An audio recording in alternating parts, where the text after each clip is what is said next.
Gracias a las condiciones climáticas favorables de temperatura y precipitaciones, la soja y el maíz alcanzaron esta campaña rendimientos que son superlativos. Lelio Gasparotti, representante en la provincia de Santa Fe de CREA, San Jorge Las Rosas, destaca a continuación cuál es la estrategia productiva y la elección de las rotaciones, la biotecnología, cómo es el control de malezas, cómo utiliza la agricultura de precisión para ambientar y la fertilización adecuada para lograr año tras año máximos rendimientos, ya sea que sea la campaña buena o mala. Más allá de los picos de rendimiento, los productores buscan la estabilidad que les permita planificar con mayor seguridad el futuro de la empresa. Es la apuesta de Gasparotti, que opta por una rotación intensiva, manejo por ambientes y un control de malezas exhaustivo. En estos campos trabajamos con rotaciones finas, soja, maíz, soja de primera, según el ambiente, y en algunas otras trabajamos trigo, soja, maíz, dependiendo del ambiente, digamos. En los ambientes de bajo estamos trabajando con gramíneas, en la fina, soja de segunda o maíz de segunda, dependiendo de la estabilidad y de cómo nos dé el rinde de indiferencia de ese maíz. En algunas partes altas estamos trabajando con colza, soja, y en algunos sectores también estamos trabajando con cebada soja. No escapamos a la general de la problemática de malezas de la región. Estamos trabajando muy activamente con lo que es rama negra. Rama negra ha sido una problemática que la vamos tratando de superar todos los años con experiencias, intercambiando con grupos, intercambiando con INTA, intercambiando con otras asociaciones, laburando con las empresas. No todos los años son iguales, entonces en todos los años aparecen cosas distintas. Y ahí trabajamos con residuales. Otra problemática es Amaranthus, es yuyo colorado, que estamos tratando de ser proactivos, viendo cuáles son las estrategias, cuáles son las rotaciones de principios activos, tratando de trabajar desde las prácticas culturales en rotación de cultivos para hacerle competencia y suprimir la cantidad de maleza. Y otra problemática grave son las gramíneas, Quinocloa, Colona y Chloris, que la vemos con mucha presencia en los lotes y estamos tratando de trabajar también en competencia con cultivos y con preemergentes para poder no tener la competencia de esa maleza. Haciendo un análisis de la rotación, ¿cuáles son los manejos y los rendimientos obtenidos en los cultivos invernales de colza y cebada? En los cultivos de fina la cuestión es diversificar riesgos, tanto climáticos como económicos. Para ello tratamos de dividir nuestros cultivos de fina en cebada, trigo y colza. Los rendimientos esperables, hemos tenido mucha variabilidad en colza, pero lo vemos como un cultivo que nos ha venido a cambiar una rotación trayéndonos beneficios como doble cultivo. Usamos colzas primaverales y eso nos da una ventaja de fechas de siembra tempranas en soja de segunda, que lo diríamos está... Casi a veces terminamos de sembrar colza, sojas sobre colza que antes que soja de primera. ¿Y cómo llevan adelante los ajustes de la fertilización para poder obtener calidades y buscar precios diferenciales en el mercado? Vimos resultados muy buenos en cebada, ajustando la fertilización.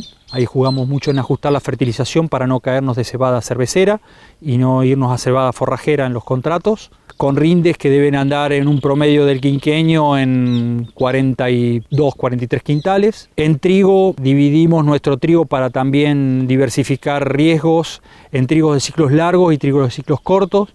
Estamos tratando de buscar ahora trigos de grado 2 o grado 1 que nos den un poco de calidad para poder mejorar las entregas. Y esos rindes en el quinquenio también fueron muy irregulares por algunos problemas que tuvimos en algunas campañas anteriores de excesos hídricos, donde hemos tenido algunos problemas de pie y de fusarium en espiga. Acompañamos siempre el uso de tecnología de fertilización, fungicidas, tanto curasemillas como fungicidas de hoja para combatir enfermedades, acorde al campo donde estamos trabajando, digamos, al lote. Desde 1992, en el CREA San Jorge Las Rosas, usan modelos de simulación para ajustar dosis de fertilización según la demanda del cultivo y el agua disponible. Estos modelos de fertilización por campo ahora se están llevando al lote.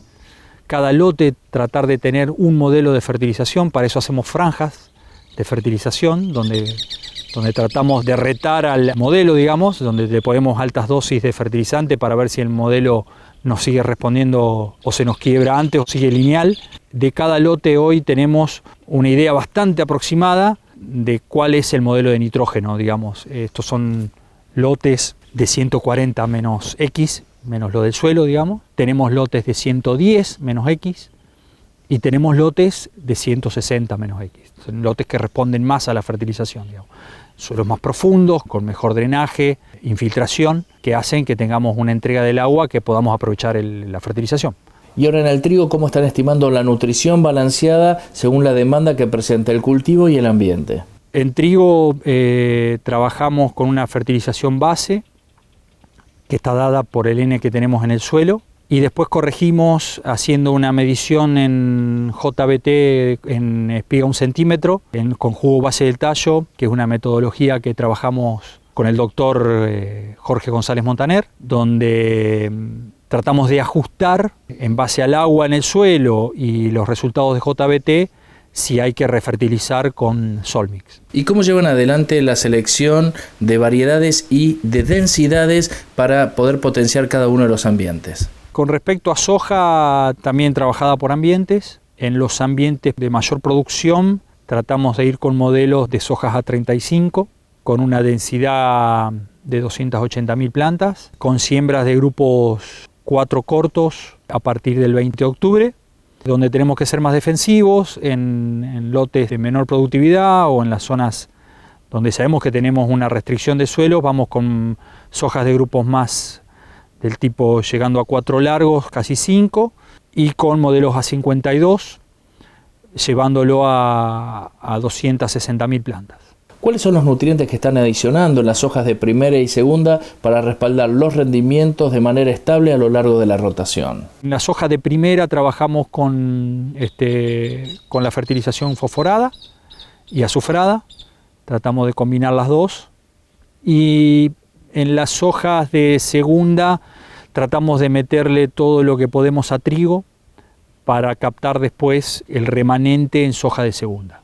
También depende de los ambientes. Tenemos ambientes con niveles mayores de fósforo y con niveles menores de fósforo. En esta zona no caemos tanto en fósforo como en otras zonas del país. Estos son campos que están por arriba de 18 partes por millón, con lo cual tratamos de no dejar de poner fósforo, pero no trabajar con dosis que no sean económicas. ¿Y cómo llevan adelante el manejo integral de plagas, malezas y enfermedades según la problemática que tienen hoy en la zona? Por lo general estamos trabajando el tema del TRIPS, es una problemática al arranque en estados vegetativos, que por ahora lo venimos trabajando con pulverizaciones puntuales cuando vemos presencia. El tema bolillera ha sido un problema grave y depende de las campañas, depende de las campañas húmedas y las campañas secas. En bolillera estamos trabajando con productos residuales, usamos algo de volteo al arranque en soja, y después tratamos de ir con un residual, en una sola aplicación del residual, como para llegar lo más lejos posible en el cultivo. Particularmente este año fue un año muy tranquilo de plagas, con lo cual las diferencias en el uso de otras tecnologías como Intacta no han sido esperado, digamos. No estamos usando soja Intacta en lotes, lo estamos testeando a través de ensayos con empresas, sea en soja, sea en maíz, sea en cultivos de fina, sea con productos. Estoy trabajando mucho con las empresas para poder testear tecnologías que nos den un beneficio. ¿Y cómo hacen la selección y el manejo integrado en el cultivo de maíz para obtener los máximos rindes por hectárea? En el maíz, también trabajado por ambientes, tenemos una diversificación de riesgo a través de las fechas de siembra. En las zonas donde tenemos posibilidades de alto potencial trabajamos con fechas de septiembre. Tratamos de hacer todo lo que se pueda en la primera quincena de septiembre. Y después nos vamos a los maíces en donde tenemos ambientes de menor calidad, nos vamos a maíces de diciembre, donde los manejos son distintos, el manejo de fertilización es distinto, no en el potencial de N entregado, sino en los análisis de suelo, donde en diciembre tenemos una mineralización que en septiembre no está. Entonces los diferentes niveles de nitrógeno nos dan un plus en los maíces de diciembre de ahorro en el fertilizante. Las densidades de siembra también son un tema que estamos trabajando. Bajamos densidades en diciembre. Un maíz de septiembre lo estamos sembrando con 70.000, 75.000 plantas a cosecha. Y un maíz de diciembre lo estamos haciendo con 60, 65.000 plantas a cosecha. En cuanto a los potenciales de maíces, vemos que hay que seguir trabajando en fertilización. Hay que seguir midiendo agua antes de la siembra para poder saber a dónde apuntar con las fertilizaciones. Cuando hacemos un maíz de segunda sobre algún cultivo de fina o sobre colza, por el momento estamos viendo que nos dan buenos resultados el enterrar el fertilizante en la siembra o previo a la siembra y no dejarlo arriba del rastrojo y que tengamos pérdidas por inmovilización. ¿Y cuáles son los rendimientos potenciales y obtenibles en base a la fertilización que están haciendo campaña tras campaña? Tanto en los cultivos de soja, de primera, de segunda, de maíz o de lo que fuera, tratamos de estabilizar pisos, más que casarnos con un techo. En la estabilización de pisos, los promedios de soja zonales deben andar en 35 quintales de soja de primera, unos 27, 28 quintales de soja de segunda, pero tratamos de estabilizar los pisos, queremos estabilizar los pisos, por eso tratamos de trabajar diversificando densidades de siembra, acercamiento de líneas, distanciamiento entre hileras, con distintos ciclos para poder estabilizar ese piso. Me gustaría estabilizarme más cerca de los 40 que de los 30. Gasparotti destaca la importancia estratégica de la fertilización líquida, tanto desde el punto de vista logístico como en la búsqueda de la calidad de grano deseada. A la fertilización líquida la utilizamos como un complemento de la fertilización base. En algunos casos correctivo para llegar al modelo. Entonces, en trigo vamos con jugo en la base de tallo en espiga 1 centímetro, donde si estamos por debajo del nivel de partes por millón que queremos, con el Solmix levantamos al nivel del modelo. En maíz, de la misma manera, hacemos en la quinta hoja del maíz, entre la cuarta y la quinta hoja de maíz, tomamos una muestra del jugo de la base de tallo y a través de una fertilización con Solmix llegamos al modelo que nos permita el agua en ese momento también, porque en ese momento también testeamos agua para ver si podemos llegar al modelo de fertilización. En trigo chequeamos con SPAT cómo resulta ese modelo de fertilización, que a su vez tiene franjas de fertilización donde vamos con 30N de lo normal por debajo, 30N y 60N por arriba de lo normal. Lo mismo hacemos en maíz, testeando con JBT para corregir y con SPAT para ver si nuestro modelo se está ajustando. Gasparotti analiza el rol de la biotecnología en la búsqueda de seguridad productiva y sustentabilidad. También se refiere a su uso responsable y opina sobre cómo debe pagarse.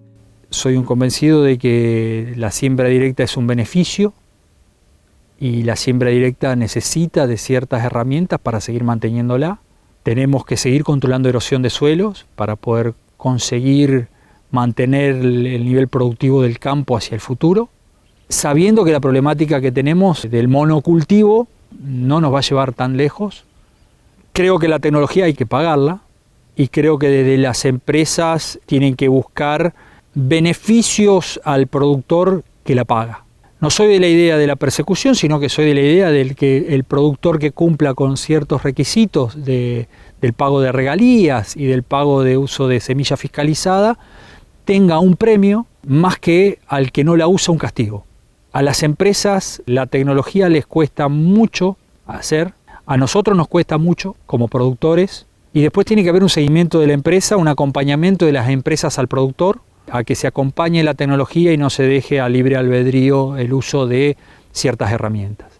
Y me parece que es una responsabilidad de todos, no solamente del productor, sino que de todos. Desde tu punto de vista, ¿cuál es la visión que tiene la sociedad sobre el trabajo que se lleva adelante, más allá de las buenas prácticas que ustedes están implementando? Yo hace 10 años que soy un habitante de la ruralidad y noto que a veces es responsabilidad nuestra como habitantes de lo rural de cuidar las prácticas agrícolas que hacemos, porque somos parte de esa ruralidad, con lo cual veo muy bien que tengamos una visión completa de las buenas prácticas agrícolas y que nuestras instituciones y nuestras gremiales y nuestros ministerios y nuestros institutos piensen en el habitante de lo rural y ahí pasa por políticas de caminos, políticas de ambiente, políticas de equidad para la persona que vive en lo rural, digamos. No es lo mismo. Yo que vengo de vivir en ciudades, hay una diferencia enorme en la vida rural. Y en esta zona donde estamos en la zona núcleo, donde los pueblos están cerca, no es tan difícil como en otras zonas más lejanas de los centros urbanos donde se complejiza mucho más. pero creo que trabajar sobre las buenas prácticas agrícolas, trabajar con las comunas para el mantenimiento de caminos y trabajar con las comunas para que esas comunas se vean fortalecidas, para que la vida del pueblo cercano al habitante rural le dé condiciones a esa gente que vive en el campo para poder quedarse en el campo. Lo veo como algo fundamental el quedarse en el campo. El productor repasa las claves de las empresas agrícolas en la búsqueda de sustentabilidad y rentabilidad en un negocio que se presenta con números ajustados. Como desafíos queremos seguir estando dentro de la conservación de suelos, productivamente rentables, si no, no existe la empresa, y con una diversificación de cultivos que sea una fortaleza. Es muy difícil saber qué nos va a pasar en la campaña que viene, entonces todo lo que sea colaboración con las instituciones, sean universidades, INTA, nosotros mismos dentro del grupo CREA, con otros grupos CREA o con las otras asociaciones de productores, trabajar en buscar un campo sustentable con una vida rural sostenida en el campo, que el campo tiene para dar mucho más de lo que estamos haciendo ahora.